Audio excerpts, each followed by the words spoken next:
Luke's Gospel says, after Jesus has talked to the people at the banquet that he's at, that whoever exalts themselves will be humbled, and whoever humbles himself will be exalted. 40 years ago, well, it's actually more than that now, 1977, Bishop House became our first bishop. And it was a unique moment because he was the first African-American ordinary in the United States, which is really quite an amazing moment in southern Mississippi, or anywhere in the country, actually.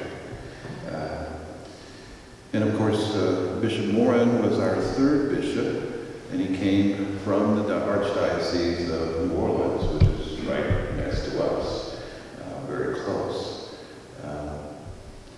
And one of the things I think that both Bishop House and Bishop Morin and myself and Archbishop Rhodey, who was the second bishop,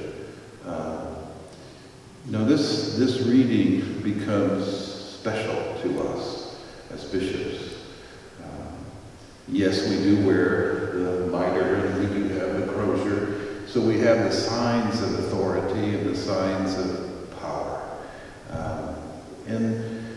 Yes, there is an element of that in what we do and who we are. But in the end, it's really about this gospel and us being humbled so that we can be servants. And the kind of humility we are called to is that we are faced many times with stuff that's almost impossible to deal with. Almost impossible to deal with. And we just have to lay it in God's hands and let God work, God take it. So 40 years ago when Bishop House brought this diocese actually to life, he had nothing when he started. I mean, we had churches, and of course this wonderful cathedral was here, but he had no staff, he had no building, he had nothing as an office. And it was from him that we have all that we have now. And Bishop Morin, who had a spirit of humility, especially with the poor in the Archdiocese of New Orleans, brought that here too, to serve the people of God, and to serve in a way that really was a call to humility.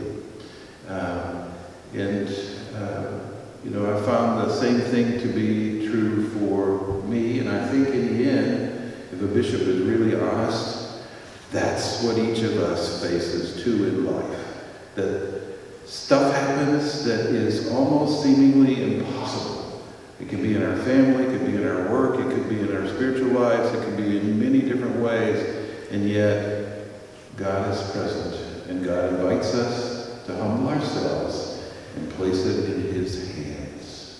And so we do the same thing in our families as I do in the family of the Diocese of Biloxi. And it's an invitation to me, but it's also an invitation to you to humble yourself before God, and in that way be exalted before God. So in prayer today, let's take that to the Eucharist as Jesus is present to us in His body and blood. And let's remember Bishop Joseph House and Bishop Roger Morin, both deceased, that they may truly sleep in the peace of Christ and in the loving arms of Christ for all eternity.